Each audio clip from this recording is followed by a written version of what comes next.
Madam Speaker, the government's climate change plan completely ignores fully 1/3 of Manitoba's greenhouse gas emissions, including almost all methane and nitrous oxide, which of course come from agriculture.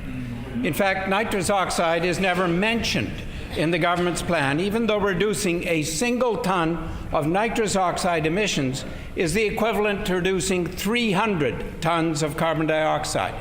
Helping farmers reduce nitrous oxide emissions would be better for the environment and for farmers' pocketbooks. Can the Minister for Sustainable Development explain why the government is doing nothing to help farmers reduce the most potent greenhouse gas?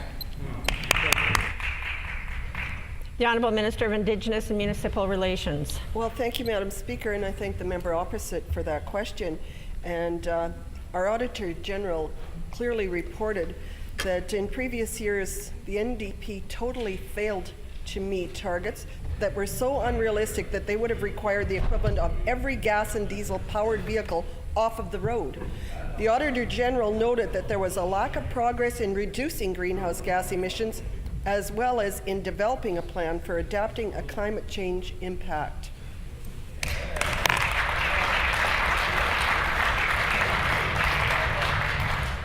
The Honourable Member for River Heights on a supplementary question. Yeah, Madam Speaker, it's true the Auditor General's report was pretty damning in terms of what had happened under the NDP. But at the same time, Madam Speaker,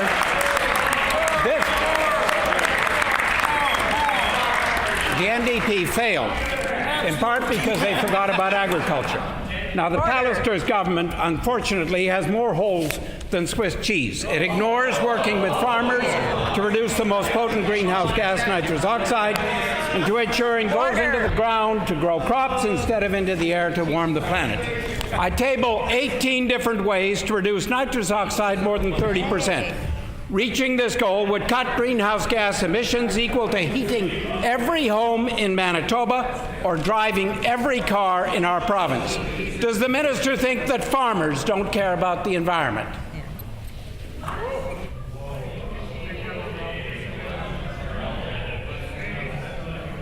Order. The Honourable Minister of Indigenous and Municipal Relations. Well, I thank you, Madam Speaker, and I thank the member opposite for his comments. I think our government has been really going to task, meeting and talking to people all across this province about climate change and our new plan. And farmers are very engaged in these conversations.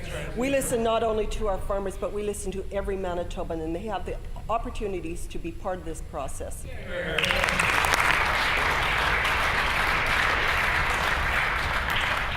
The Honourable Member for River Heights on a final supplementary. Yeah, sadly, nitrous oxide was not even mentioned once in this government's climate change plan. In fact, nitrous oxide, which is 300 times more potent as a warming agent than carbon dioxide and persists in the atmosphere for more than 100 years, is pretty important. On the NDP's watch, though, it went up by 44%. This government talks about value for money.